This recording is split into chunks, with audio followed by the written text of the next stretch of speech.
Brian Grimes, your real estate mentor, back with another action-packed session. Tonight, we're going to be talking about why you're not getting rich from real estate yet. The key word being yet. This can absolutely happen for you as long as you follow some of the action steps that I'm going to give you tonight. And we're going to talk about a lot of different things, why people aren't getting results, what the wealthy are doing to get results, and how you can be a part of that. If this is something you're serious about, if you're new to the channel, like, comment, subscribe, leave a comment that says I subscribe, and I'll share some free trainings with you.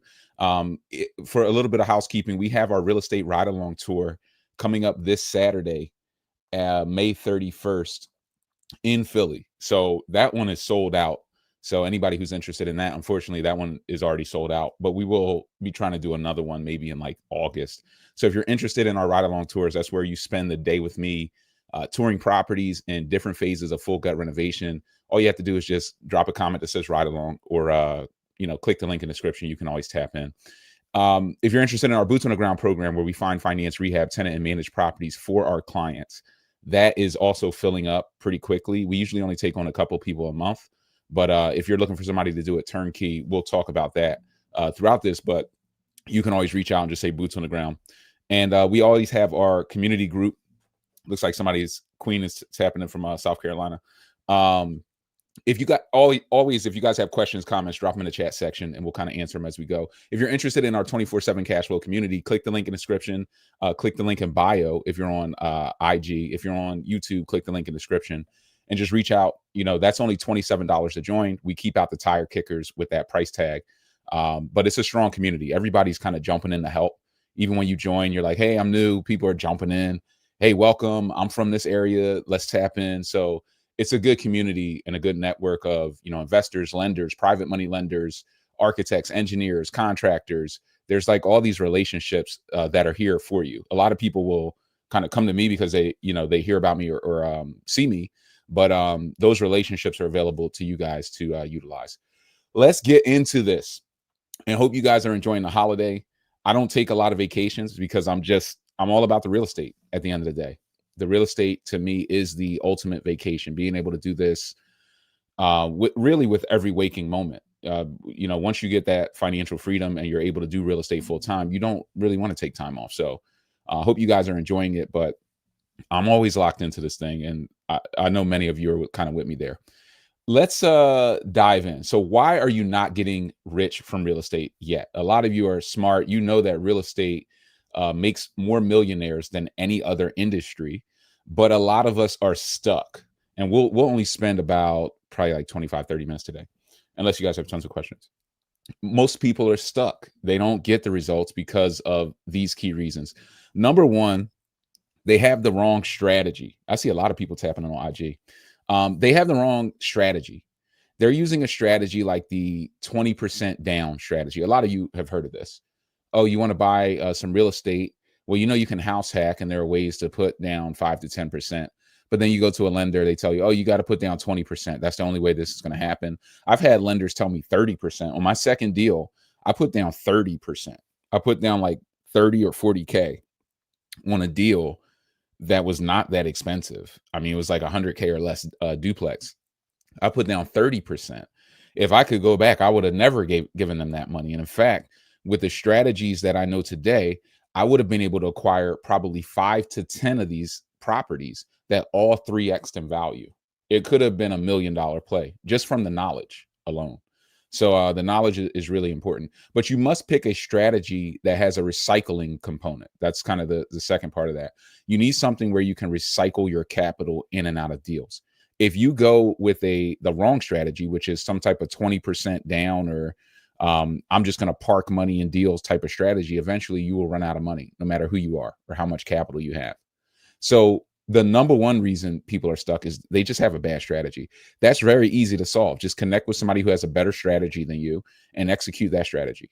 You're putting the same amount of time and energy into it anyway. It's kind of like going to the gym and doing, lots of work in the gym, but then eating really bad outside of the gym. You're not going to get stronger. You're not going to accelerate. So you need a good cash recycling strategy, and we're going to talk about that in what the wealthy investors do in the next section in a few minutes. Number two, they're in a bad market. And a lot of you suffer from this. A lot of you come to me, hey, Brian, I'm in California, I'm priced out. Hey, I'm in Canada. We have people who tap in from outside of the country. Hey, I'm in Colorado, the market's expensive. If you're in a bad market, just do the basic market research to get into a better market. Learn how to, one, you have to learn how to invest out of state. And we'll kind of talk about that as you guys have questions. But you have to get a good market. I mean, it's very easy to go on Google and say, Zillow, what are the top 10 markets? What are the top 10 markets according to Zillow? What are the top 10 markets for cash flow? And if you're not in one of them, you need to start researching one of them. That makes sense. You can do it yourself, but we'll talk about kind of the do-it-yourselfers. That can be another kind of negative. I would recommend, if you're investing out of state, that you tap into somebody from that state who can help you to navigate it, at least for your first deal or two. And then you can, if you care to, branch off and do your own thing. Or you can kind of stick with it. But you have to get out of a bad market. A bad market is like bad input, bad output. You're not going to get good results. You're not going to get cash flow out of California. It just don't happen. And then even if you did try to do it and you were having success, they have horrible landlord tenant laws. So you have to factor some of that stuff in as well. Number two, paralysis via analysis. This holds back a lot of people. Paralysis via analysis. So when you don't know enough about the real estate, you end up spending 90% of your time analyzing deals, but you don't really know how to analyze deals. You don't know the cost of construction. You're not really solid on how to pull comps or do all of these different, what I would call fundamentals of real estate. Real estate is a game, and every game has some fundamentals.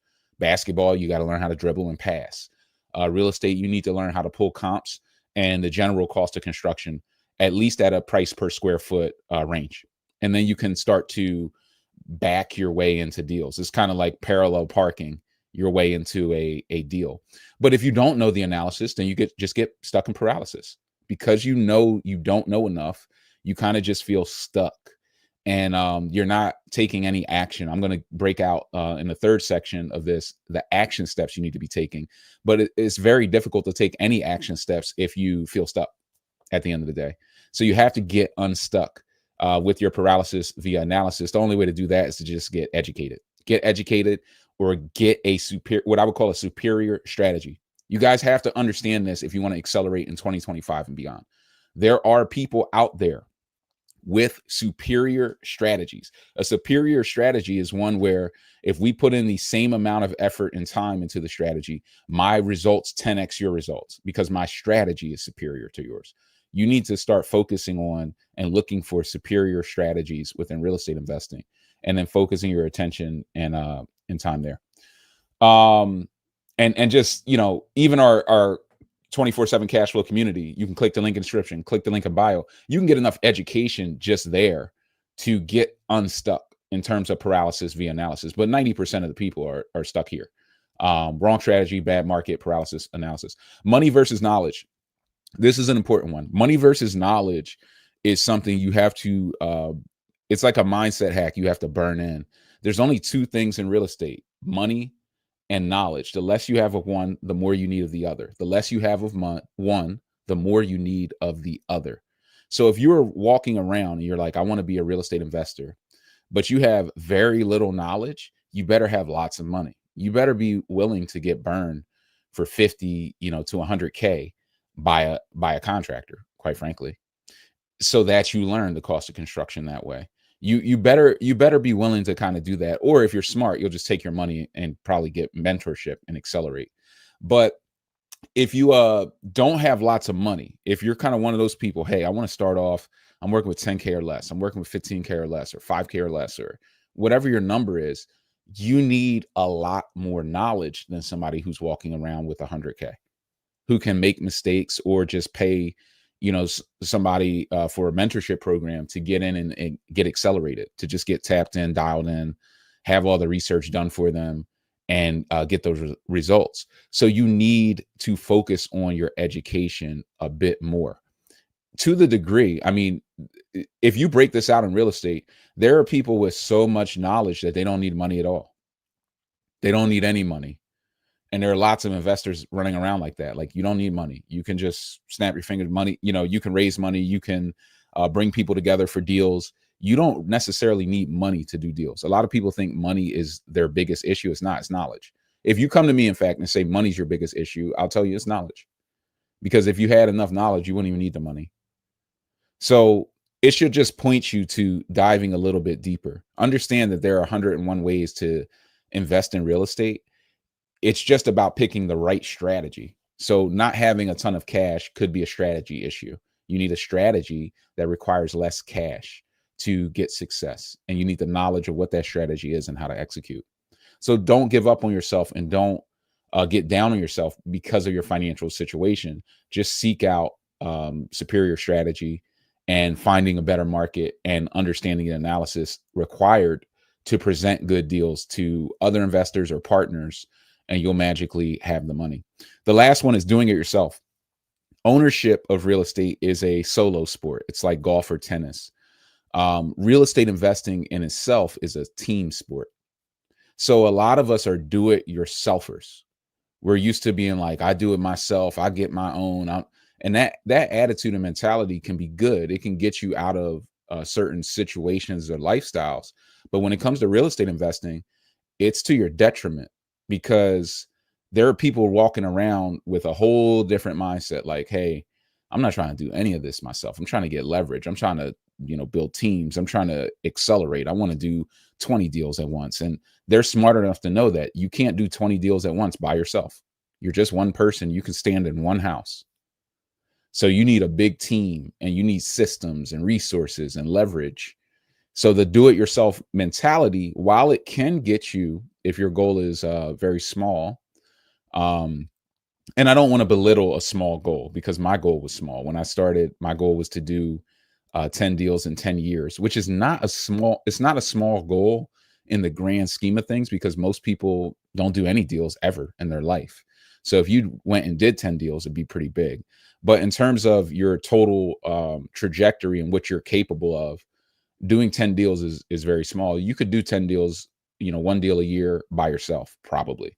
But if you want to do 100 deals or 50 deals, or, hey, I want to get $25,000, $30,000 a month in cash flow, and I need to do that in 2 to 3 years, you're not going to do that by yourself. So that may be a key for you to say, okay, now that I know I'm not going to be able to do that by myself, what do I need? You'll need some of the things we're going to talk about. Guys, if you get value, like, comment, subscribe, leave a comment that says I subscribe, share the content with someone else who you want to get value. Once again, if you want to tap into the 24/7 cash flow community, click the link in the description, click the link in bio. If you have any questions, drop in the chat, drop in the comment section. We'll answer questions as we flow through. And let's get into this, because I want to keep this one tight. So what wealthy investors do? One, they focus on cash flow. A lot of people will worry about the market. What's the market doing? Where are interest rates? What is all of this kind of market noise that is all fear driven? All the people who are putting out the market noise they're usually trying to just make you afraid to invest, so that they can go in and buy all the properties for whatever reason. If you focus on the cash flow of the assets, you don't have to worry about what the market is doing.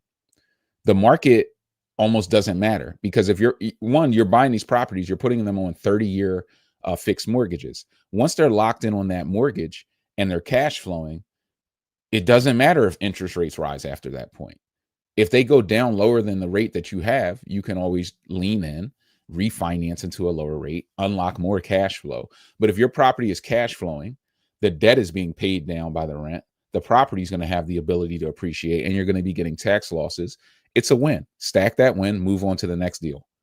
So there is a part of this game where it's like, when you're early, every deal is so monumental to you. It has to pan out perfectly or the world collapses. If you went out and did 50 deals and one deal overperformed or underperformed, it wouldn't really matter all that much in the grand scheme of things. It only matters like, hey, it's cash flowing reasonably, and it's appreciating, and it's living to fight another day. Because even a property that cash flows $300 a month today, if I fast forward out 8 years, 5 to 8 years, and rent appreciates 2% a year, it's going to be cash flowing $500 to $600 a month or thereabout, just with normal rent increases.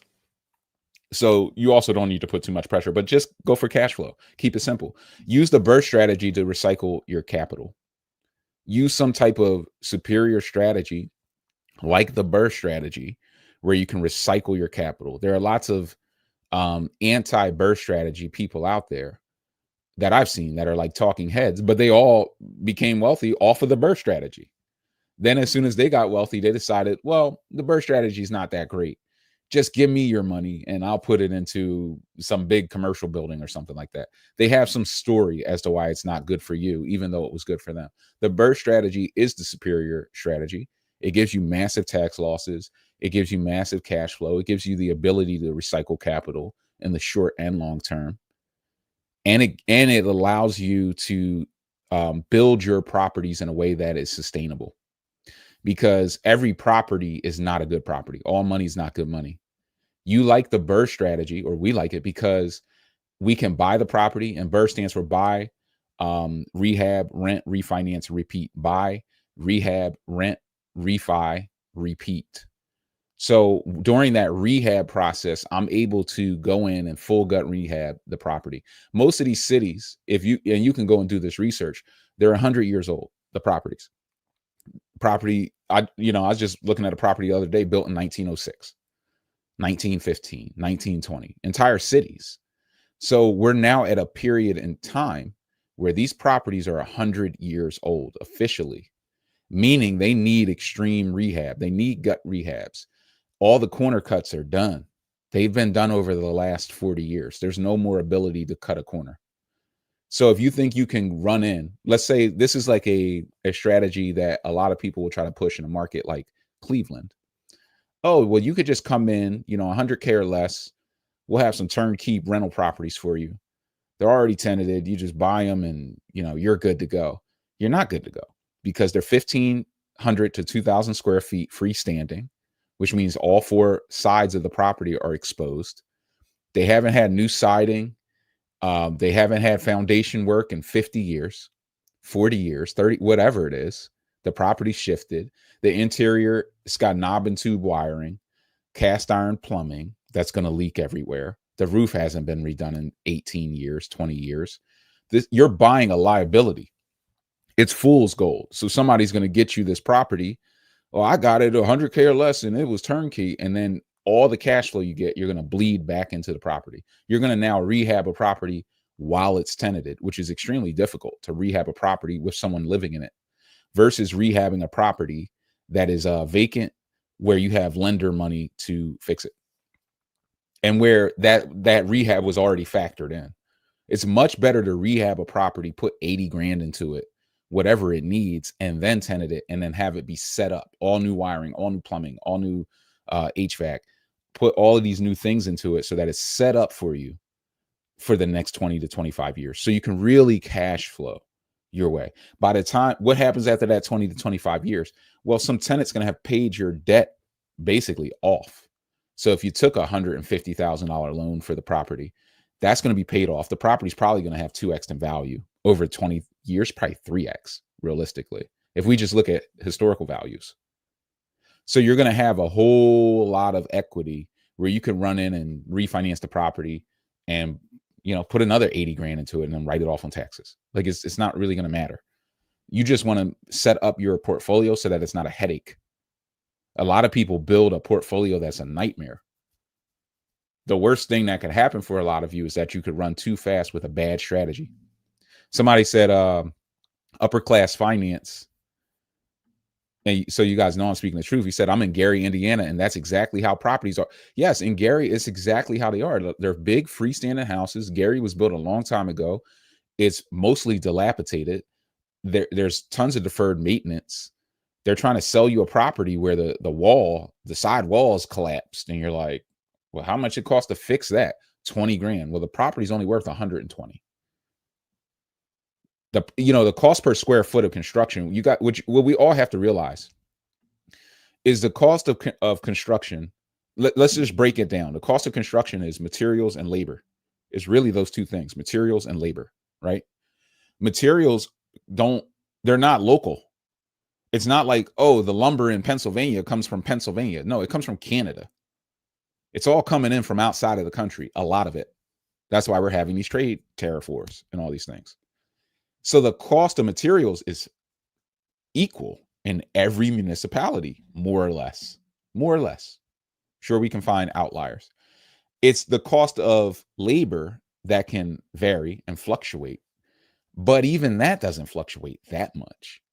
So the cost per square foot of a full gut rehab is going to be somewhere between $100 to $120. A heavy cosmetic, $60 to $80, and a very light cosmetic rehab, $25 to $40. $45, we'll call it $25 to $45 per square foot. That's the reality of the situation. You're not going to, so if you're in a city where the purchase and rehab is not supportive of those numbers, then you got to go. Or you have to wait for the city to catch up, which will happen. Some investor, some hedge fund's going to run in and they're going to buy a house in Gary for $225,000. And it'll be the first person to do that in maybe ever, or depending on the type of property, or maybe in 30 years or some, there's going to be some type of gap. And the hedge fund is going to do that so they can create comps so that they can get financing, but then they're going to create them for you too. So you'd have to keep your eye on the market. So another mistake is taking your eye off the ball, but you need some type of strategy. The BRRRR strategy is the one, but understand that you need to be able to put in a strong rehab. There's a method to the madness, because a lot of people will try to cut the corner. No, go do this. Don't do the rehab. And there ain't no way to avoid this, guys. The properties are 100 years old. You're just going to cut your nose to spite your face. Like it's not going to work. You're going to build 10 properties that now are bleeding you out every month because everything's breaking and you're going to collapse. I've seen it. I've seen it plenty of times. So you can take my word for it. Number 3 is leverage OPM. The wealthy investors leverage other people's money. They actually leverage all 3. OPM, other people's money. OPT, other people's time. OPR, other people's resources. They're leveraging all 3 of those. Everybody talks about OPM. That's yesterday's news. It's really about other people's money, time, and resources. It's the totality of all of those. So getting leverage, understanding that there's another 2 things in real estate. There's leverage and there's middlemen when it comes down to this level of thought, which is kind of like systems and processes. There's leverage and middlemen. You need to learn the difference between leverage and a middleman. Cut out all middlemen. Keep all leverage. Keep all leverage. I used to think a realtor was a middleman. No, they're leverage. There's a lot of paperwork and back and forth and nonsense that will slow you down as you're trying to scale, versus just having a realtor step in and kind of be like a partner. They get paid their commission, but they do work for that. That's leverage. Wholesalers are leverage, not middlemen. Some of these wholesalers are middlemen, though. They need to be removed. Some of these, wholesalers who give you fake comps and all this stuff. But you guys get the point. Understand leverage versus middlemen. Seek out as much leverage. Wealthy investors seek out leverage. Poor investors or people who are stuck try to do it themselves. They're still in do-it-yourself mode while somebody else is in leverage mode. Who do you think is going to win? The person who's designing their business to support leverage. They're not going to burn out. They're going to accelerate faster with less energy, working less hard, getting more results. Wealthy investors all house hack. Literally, and I do a lot of podcasting, every person I talk to who's a successful real estate investor, I tell them about my first deal. I did a house hack and they're like, me too, me too, me too. And I'm just like, damn, you guys all house hacked. Everybody house hacked. And that's where you would take your FHA, or if you're a veteran, you could take your VA loan. You can put down as little as 0%, somewhere between 0 to 3.5%. You can negotiate seller's assists, and you can acquire properties that can be really strong rental properties. I mean, the first deal I house hacked 3x in value and had, $1,000 a month in cash flow. Very good deal. So house hacking is a great way to get started. It teaches you how to be a landlord. It allows you to build a team, do your team building exercises more passive in a passive nature, and you'll accelerate because of it. And the last one of the last thing is they start out small. They start small. Wealthy investors always start small. House hacking, I got a question on this, and I'll get into start small. What is house hacking? House hacking is where you would take, let's say, a 3-family or 4-family. I can take a triplex or a quadplex, and I can get a FHA loan. And with the FHA loan, I can put down 3.5%. as long as I own or occupy one of those units or live in the basement or something. Just live in the property for a year. So I'm going to get a triplex. I'm going to take the smallest unit, and that's going to be my unit. Maybe it's a 2-bed over 2-bed over 1-bed. I'm going to take the 1-bed. I'm going to rent out the 2s, and I'm going to live for free. So house hacking is not all about cash flow, even though your focus is on cash flow, because when I move out, I should be cash flowing. But while I'm living there, my goal is just to live for free. Because if I can live for free, I'm better than you. Not you personally, but whatever version of everyone else who's paying rent or mortgage, which is damn near everybody. So you're giving yourself a superior strategy, aren't you? Even just by living in a multifamily and having other people pay the mortgage so that you are living for free, that means every penny you earn, you can now save whatever you're paying currently on your mortgage or your rent, which, by the way, most people are paying around 50% of their earned income on just housing.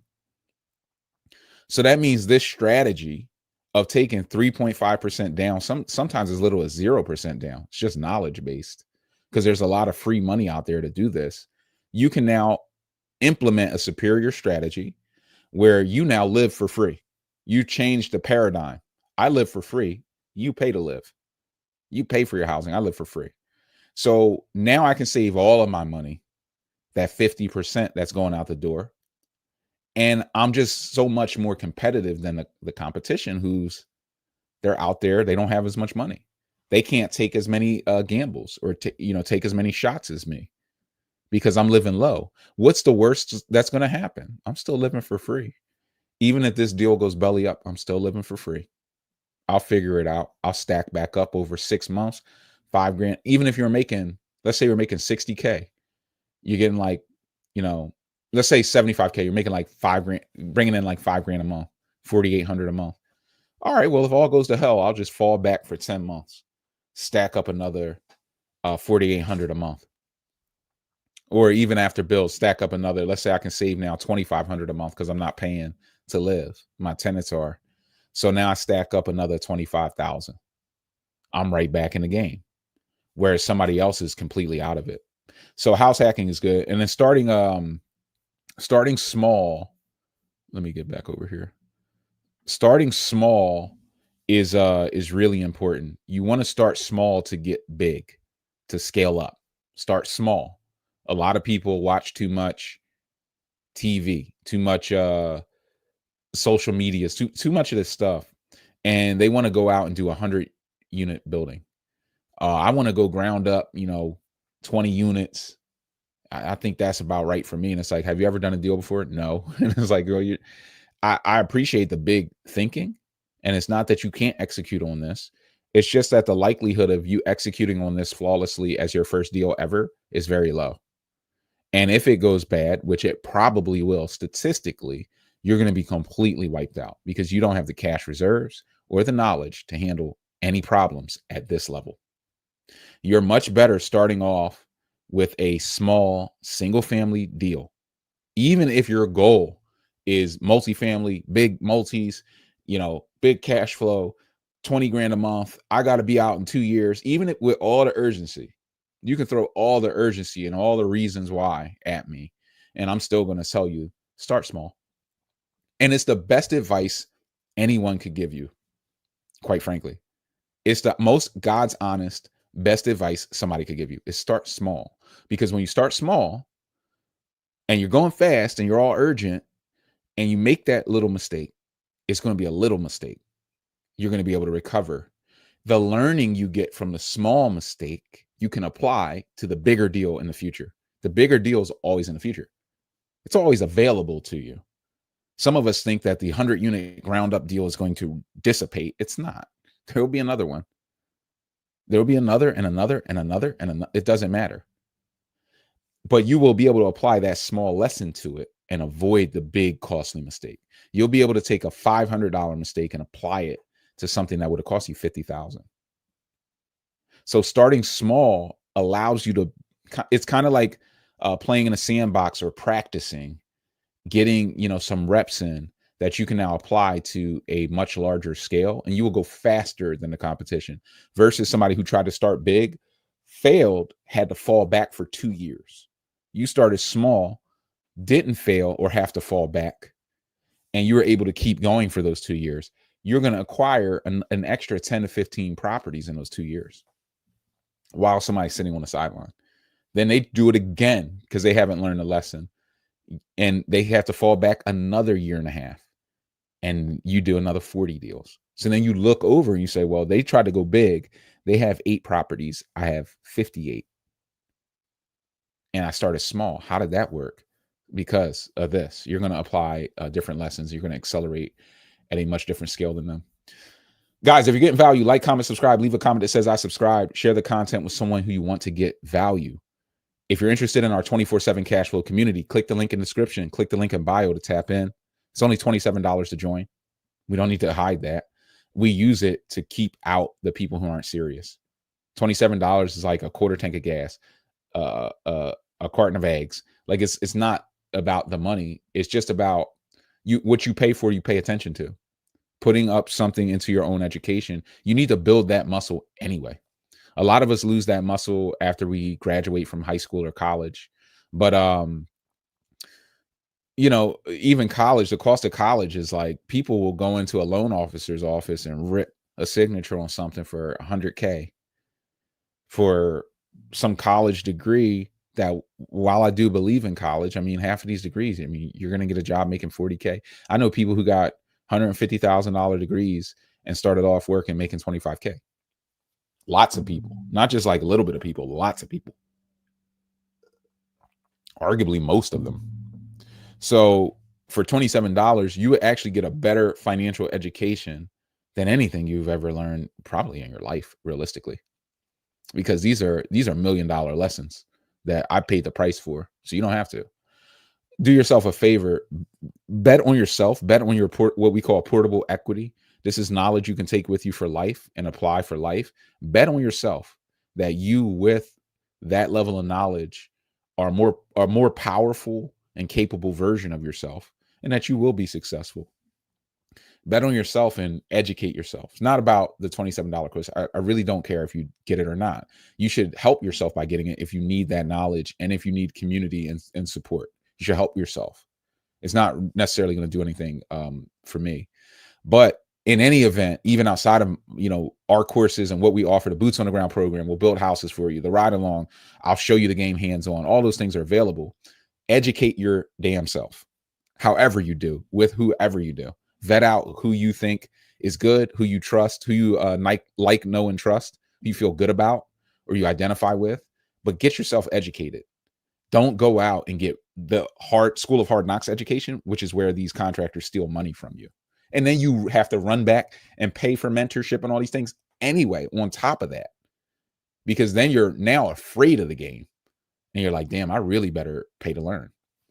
So definitely just do it the right way. Action steps. So how are we going to get results? Well, we got to take action. If you don't take action, nothing's going to connect for you, is the reality. The number one thing to do is just find the top 10 markets. Focus on the top 10 markets. Gabrielle said, this is good wisdom. I want to start with one multi-family unit, live in it while I rent out my current single. Absolutely. Absolutely. Already have the single family, move out, get the multi, house hack that 1 year, unlock both of those, get out of there too. Now you have 2 properties. Maybe try to do it again. Just keep running these plays before they eliminate these plays. Keep running these plays before they eliminate these plays. Definitely bet on yourself. Go all in on yourself. Don't go all in on the 9 to 5. Don't go all in on your boss. Go all in on you. Go all in on you, and you'll thank yourself later. You'll be very successful. Focus on the top 10 markets if you're in a price down market. So find a top 10 market to invest in. Find one. Go Google the top 10. You should know that Philly, Baltimore, parts of upstate New York, they're going to be on the top 10. Cleveland, Columbus. I even think Cincinnati should be there. Pittsburgh might be there. A lot of the Northeast is going to be in the top 10 for cash flow. A lot of the Gabriel, you said talk about the elimination comment more. I'm not sure. Can you elaborate on that? I'm happy to talk about it. I'm not sure exactly where I stated that. But find the top 10 market and then start focusing on team building in that market. So even if you're not from there, you're investing out of state, talk more, start focusing more on like building a realtor relationship. How do I find contractors? I always answer that question. People struggle with that. And then I give them the answer and they're like, damn, it's that easy? It's like, oh yeah, sorry. Sorry it's that easy. I know it was like a conundrum and what was holding you back, but it's actually very easy to find good contractors. I understand though the perspective of it being difficult and kind of being at that level where it's like very difficult and confusing. But my job is to make it very simple and unconfuse yourselves. So focus on team building. I got the question now. I got the question now. And then number 3, I will focus on the 10-7-2 method. You want to evaluate 10 properties every 7 days and get out 2 offers. So every week you want to look at 10 deals on the MLS. Try to find like 10 good deals, run comps on them, look at the cash flow potential, and then maybe go out and see some of them. Maybe you go out and see 3 of them, 4 of them out of the top 10. You certainly don't need to see all 10 unless you have the time. But this is like a weekend, maybe on a Saturday or a lunch break or something. You're head out early on a Friday. You see a couple properties. Get out 2 offers a week. If you get out 2 offers a week, you're going to put great deals under contract. You're going to build a successful machine, even if it don't connect for a month or 2, because it's a volume game. You just don't know it's connecting. People will do this for a month. It's not working. I've seen people do this for 10 days. It doesn't work. It's not working. It's not working. And I'm like, bro, you've been doing this for 10 days. Your 9 to 5 ain't working. You've been working at that job for 8 years. That ain't work. That's not working. This is 10 days. This is you not sticking with it. This is you thinking this is like some crash diet or something. It ain't. This is a lifestyle change. What happens is 30 days, even the people that said no, some of them start coming back. Hey, I know you told us no, or we told you no, but we were wrong, and we're willing to take that price now. Everything is kind of building. It's building a momentum. The game is testing you to see if you're serious. But if you do any of this stuff, I'm telling you, with any degree of consistency, even as little as 30 days, you're going to start to notice a massive difference. A massive difference. Let's answer some questions. But those are the 3 things you want. Guys, if you get value, like, comment, subscribe, share the content with someone who you want to get value. Click the links in the description or in bio to tap into our 24/7 cash flow community for $27. If you're interested in kind of learning more, learning about the game, getting mentorship, connecting with private money lenders, architects, engineers, contractors, realtors, just all different types of professionals within the My Real Estate ecosystem. If you want access to a lot of my relationships, then tap in and they're available to you, all of them. And it's a very special group because it's only people who have like paid to be in. There aren't any freebies in there. There aren't any people who aren't serious about real estate. And you will be the byproduct of the 5 people you spend the most time with. If you spend a lot of time with us, the 24/7 cash flow family, you become a byproduct of the 24/7 cash flow family. And there are people doing deals all across the country. It's not just me. I'm just who you see. But there are many people who are getting all of this stuff done and more. And it'll blow you away. To just hop on a call. A lot of people hop on our inner circle calls, which we do Wednesday night at 9 p.m. Eastern. And they start listening to the other people from across the country or even outside of the country. Oh, this guy's from Canada. He's 10 deals in a year. What the? And they start understanding this isn't just me talking, but there's actually people out executing. Oh, this guy just made 25K with no cash or credit. What do you mean? How did he do that? Go talk to him. Go connect with him. It's happening.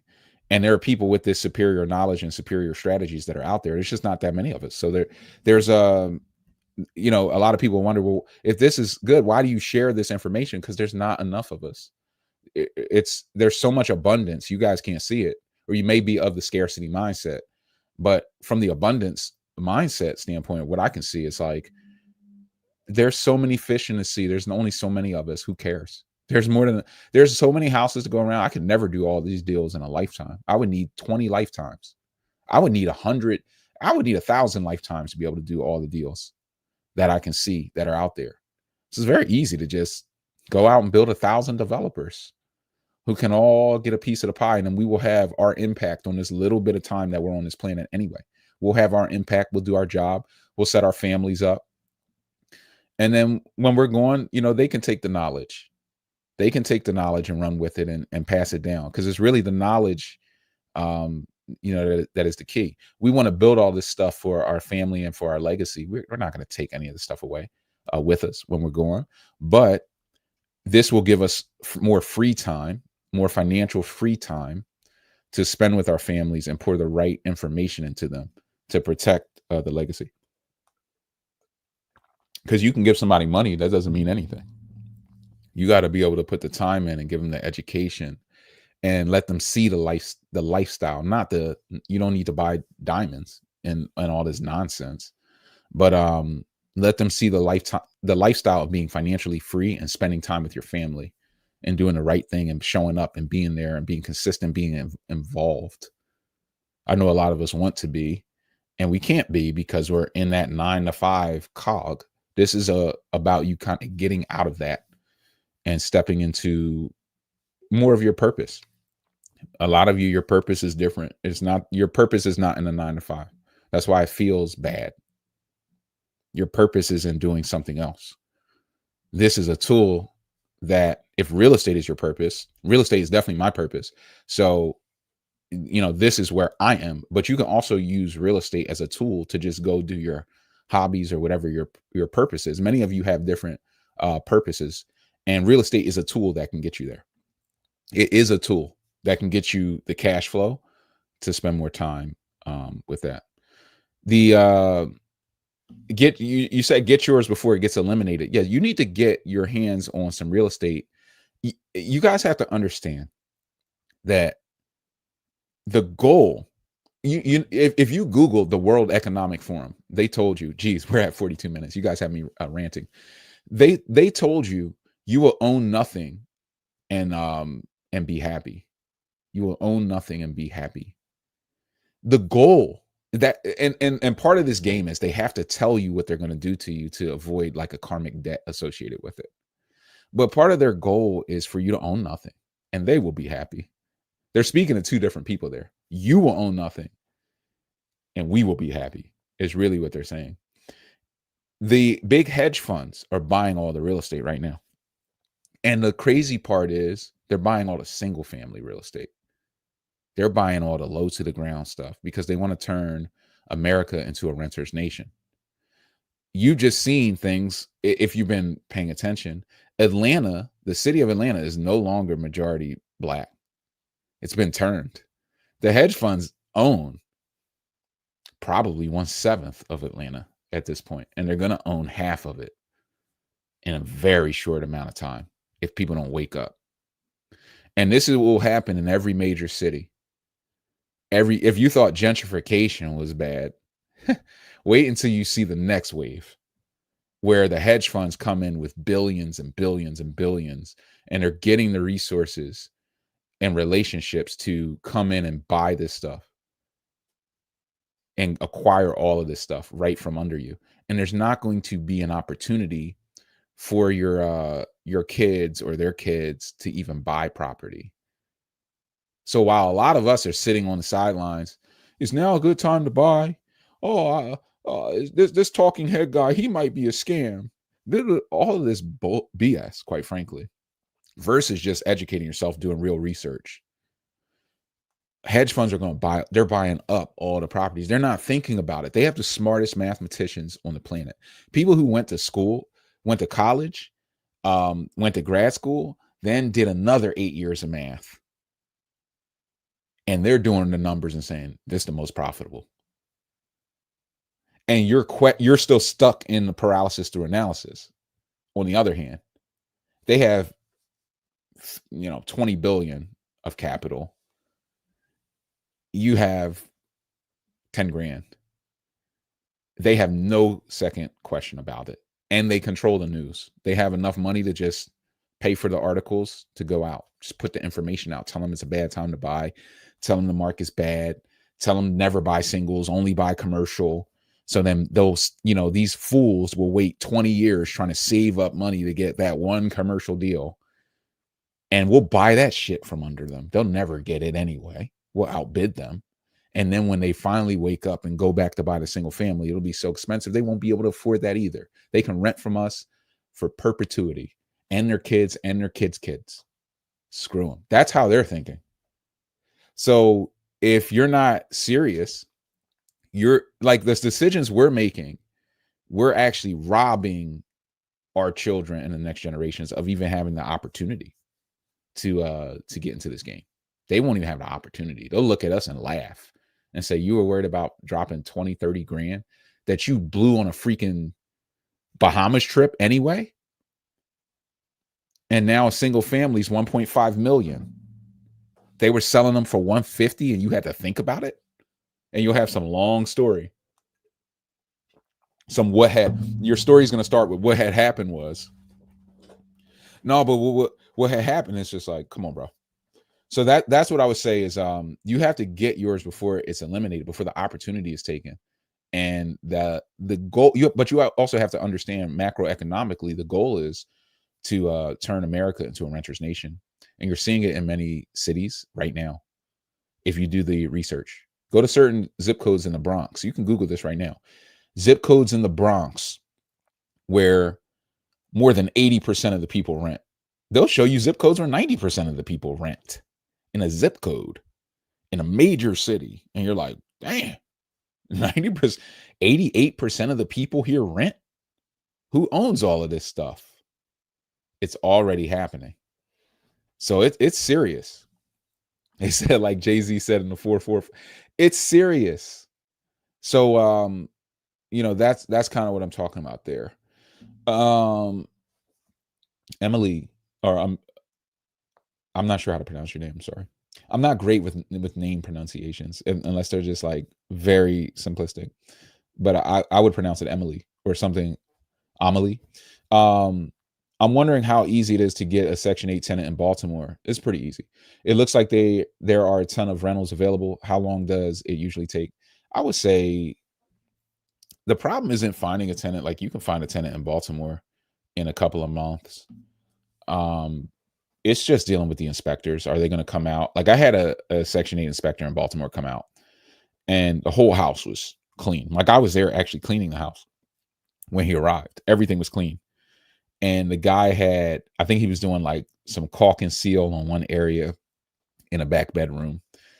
And he had his lunch bag was on the kitchen countertop, on a nice new granite countertop. He had his brown paper bag there. And then he had an apple that was out of the bag that they didn't even bite into it. It's like he had put it out and then forgot about it. The inspector walks by, everything looks good, but I usually fail people for that. And we're like, he points at the countertop. We're like, for the apple? Yeah, I usually fail people for that. So what the fuck are you talking about? An apple? So some of these people who work in these inspector positions, they're complete narcissists. Like, they're crazy people, and they're power tripping, and they're running around doing things, even though they're in a position where they're supposed to care about quality, affordable housing. Like, they have no idea why they're there. You're there because somebody is a single mother with 3 kids living in a shelter right now. And you're running around telling property owners who are creating affordable housing how you're going to fail their property, make them wait another, 3 weeks to reschedule an inspection. You're going to keep a single mother in a shelter with her 3 kids for another 3 weeks for your ego. But you're battling that. So whatever city you invest in, understand you're investing in the city. So now there's a mindset with the city that you have to battle. This is why I wouldn't necessarily buy and hold in New York or California, because the mindset of the city is so bad. The landlord tenant laws are so bad that it's like, I just can't even rock with you guys.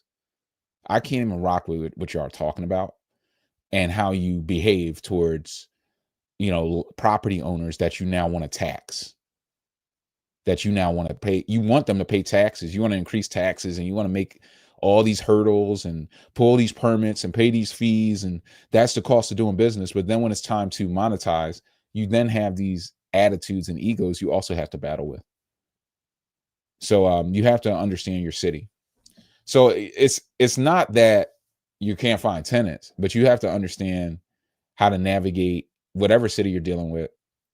And then sometimes these inspectors can be bad. Now, I'm not saying that that's representative of every Baltimore inspector, but do understand when you're dealing with Section 8, there can be elements, or if you're dealing with anything, there can be elements like this that you also have to navigate.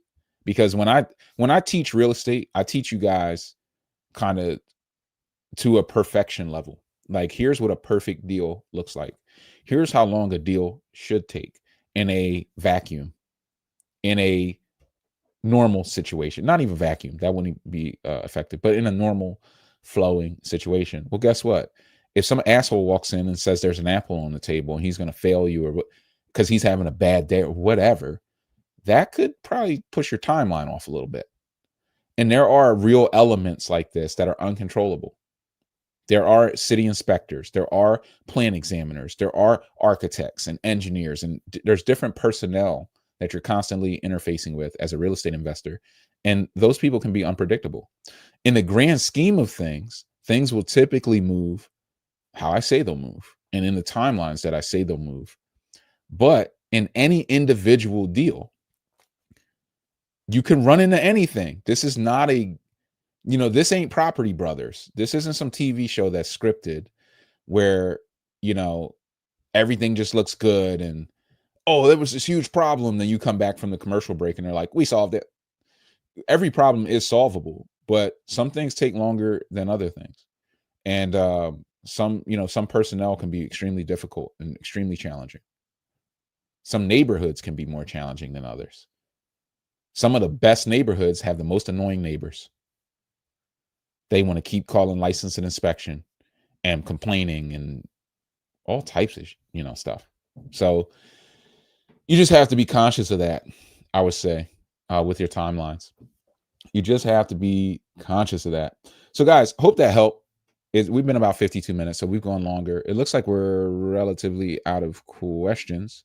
So definitely stay locked in. We're going to do, I know a lot of you tapped into our last, I live in Miami, Florida. Yeah, Florida is tough. Florida, all your prices are going up. All your prices are going up on your insurance, on your HOAs. It's a tough market. We're doing, a lot of you tapped into our 2-day boot camp. Maybe, I think we did that like a week ago. And we gave out, the goods on the boot camp. The boot camp is definitely serious. Spend 2 days with me learning the fundamentals you need, getting a game plan, how to accelerate, the top strategies. Like, we just kind of give you all that info. We're doing another one next Tuesday, Wednesday, 7 to 9 Eastern, 7 p.m. to 9 p.m. Eastern. Definitely, if you didn't tap into the last one, you can try to tap into this one. I'll figure out how to get a link out or circulate a link. Maybe I'll drop it as a comment to this video. But definitely recommend that. And I know many of you who are tuned in right now are already signed up for that. So I'll definitely see you guys there. That's going to be a ton of value. Do you ever do ride-alongs in Baltimore or Philly only? I'm going to do a Baltimore ride-along at some point. Right now it's Philly only. But I'm going to do a Baltimore ride-along at some point. That'll be special. Maybe we'll do it in the winter. Learning how to do comps was very valuable. Yeah, we broke down the whole comps process on the boot camp training. And I think that is, to me, that was the most valuable part. Like, when I break down some of the stuff on these trainings for you guys, it's truly like a decade's plus worth of game, because I didn't learn how to do comps yesterday. And I'm not going to teach you. I don't even know, quite frankly, it would take me more effort to try to teach you, hey, here's what I learned by year 2. I'm only going to give you this much, and then I'm going to save the rest. I can only teach you how I do it right now today, after over a decade's plus of experience. So when I teach you something, it's going to pull you up 10 plus years. So yeah, I broke down literally the comps process that I use to this day. It's 100% free and it's accurate, and you can utilize it to make very advanced decisions as a real estate investor. And for those who know, know. I think we had about somewhere between 80 to 100 people rock with us on the training, on the boot camp. And they got the goods. Those who, don't show or what, you just don't get the goods, and it is what it is. Sandra said, are you familiar? Yeah, Chicago's a really good market. Great big brick built properties. Chicago's definitely on the come up. You have to, have somebody local, have the local realtor, somebody who's local who can help you to navigate the best areas. But it definitely is a profitable city with what I would call developer spreads, where you can buy, some bigger multis for 100K or so, and the ARV is over 400,000. You can execute on deals. I mean, you just need knowledge. You need knowledge, systems. You need to take your time. But we do have mentees in Chicago. Chicago is definitely a good market. It's a good market for wholesaling as well. How do you feel about hard money lenders if you have bad credit, as well as what is the best way to get a property without even using your credit? I mean, the best way to get a property without using your credit, I'll answer it in reverse, is to use creative financing, seller financing. The concept there is this. If I was in foreclosure, like I'm in foreclosure, I'm losing my house, or I'm in pre-foreclosure, and you can step in and get me out of pre-foreclosure. Pre-foreclosure means I just missed the last 90 days or so of mortgage payments. So if my mortgage is, let's even take it to the umpteenth level. Like my mortgage is $2,000, a month or something like that. So you come in with 6K, you can correct a past due debt and get me out of it. And you're like, I'll take it over. I'll take over the headache. We're going to help you to relocate. Here's $4,000, get out and get yourself back on your feet, relocate. I'm going to take this property. You'll deed it over to me. Because I already went to the bank and qualified for that mortgage, you don't have to. You wouldn't need credit. I already qualified. I already went to the bank and got the mortgage. Even though I fell behind, if we can catch it up, it's still a valid mortgage. If you take over those payments, you can control the property without debt or ownership. You can control the property without debt or ownership. You just need superior knowledge and superior strategy. But that's all you could drop in and learn that stuff for $27. You can click the link in the description, click the link in bio. So I would say with questions like this, how do I feel about hard money lenders? I'm fine about hard money lenders, and I have some hard money lenders that'll lend to you even if you have a 500 credit score. So all of these questions and things that are holding you back, they're kind of in that first step of why most people are stuck. They're kind of in this section, is they have these questions that they haven't answered yet, and the answers are available. You just have to go get the answers. Just eliminate these questions. These aren't even tough. Like, these are tough questions because they are crippling if you don't have the answer. But just like those two answers, I have lenders that'll give you the money even if you have a 500 credit score. You're like, oh, I didn't know that. So that eliminates that. Then it's like, well, can I get one even if I don't have credit? Yeah, there's multiple strategies for that. I'll teach you 6 core strategies. Oh, so then it removes these obstacles. The only thing left to do is action steps. Start taking action. First action step is educating yourself. And then you just go through normal process of finding a good market to do it in, setting up a marketing plan, and then marching towards it. Just marching towards it, one step at a time. Don't put I say this all the time, and I think saying it this way clicks in with people. People don't give themselves enough time with real estate. With real estate, they think, I got to get results in 30 days or this shit don't work. But with their 9 to 5, the same people be in the same job for 10 years, not making much money, putting in most of their waking hours and their freshest hours and their best energy. You're putting in your youngest energy and the best hours of the day. And they'll give that shit 20 years, give the 9 to 5, 30 years. But I can't get real estate more than 30 days. It doesn't make any damn sense. You have to apply some pressure. And the crazy part is if you gave real estate a year, Give real estate a year or two. It'll give you the rest of your life. Give real estate a year or two. It will give you the rest of your life. Give the 9 to 5 the rest of your life. It'll barely even give you a year or two of retirement. Most people can't stop working. They can't retire. They don't even get a year or two. It's crazy. It's crazy how we've been brainwashed to believe in some of these things.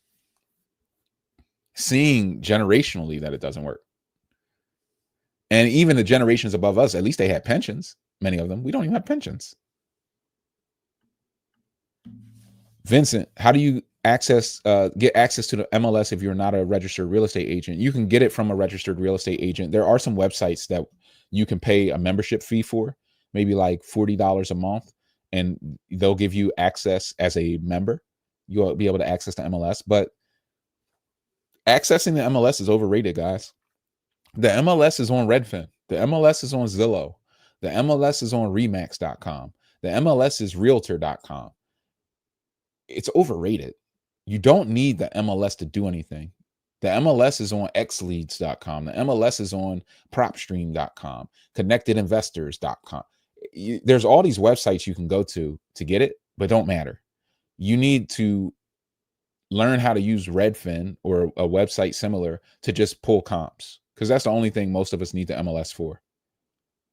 Everything else, you'll be able to find deals, or you'll have your realtor kind of set up and screen for you and find some deals. But you don't need it to, like, if you're thinking I need MLS access to be able to pull comps accurately, you don't. Just go on Redfin. Just go on Redfin. Or what about the auction properties? They're on, they're on the auction. I see Mari Diaz. They're on the auction websites. Go to bid bid BID the number 4 and then assets with a s.com. bid4assets.com. Go there. Go to bid4assets.com/videos. And they're free training videos that'll train you on the auction. How to rock the auction. Free training videos that many people will not watch. Many people will not take the time to watch. But you can get access through a licensed real estate agent as well. Just be like, hey, just send me your login, bro. But a lot of them stopped doing that after COVID because they started getting in trouble if somebody would go see a property and wasn't like there were different rules. They started to kind of crack down on it. But many ways to get access to an MLS if you have a dire need to do it. But most of that information is publicly available, if not all of it anyway. Especially if you're just using it to run comps. I need to get on the Philly ride along. Hands-on is needed. Yeah, a lot of us, I would say 50% of us learn hands-on. 50% of us are hands-on learners. The number one reason why we're not able to accelerate in real estate is because nobody's spending that time hands-on with us. So coming out and doing that research is definitely going to help you. Just coming out, spending the day. I'm going to try to get us in 20 properties on this ride along tour, which will be a record. I think the last one we did like 17. Maybe I'll trim this list a little bit.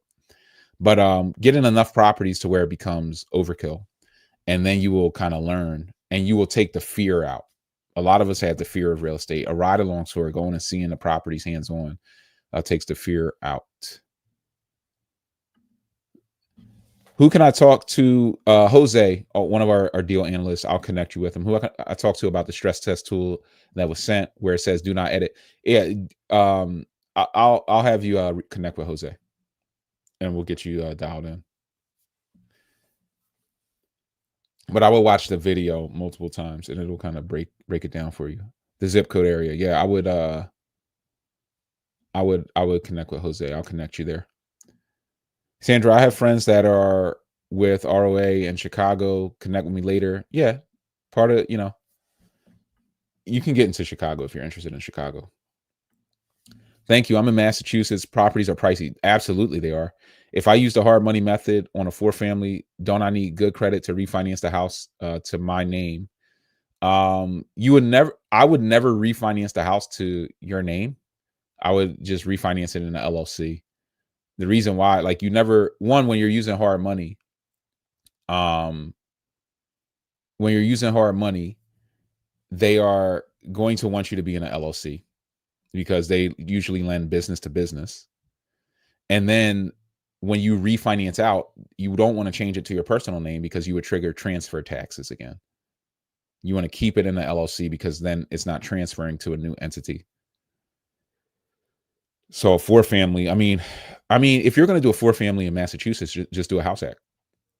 If you can, just do a house act.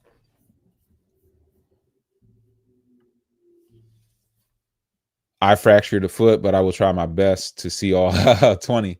Yeah, maybe we'll trim that list for the ride along. Yeah, we have 20 properties. Yeah, the fractured foot is definitely going to get to you at some point, but the bus is doing most of the heavy lifting. We're usually just right out the door into properties. So that'll be a lot of fun. What time is your Wednesday? Your members Wednesday, the inner circle call is at between 9 to usually like 10:30 Eastern time on Wednesday nights. That's when we will meet as a inner circle group. That's only for the members.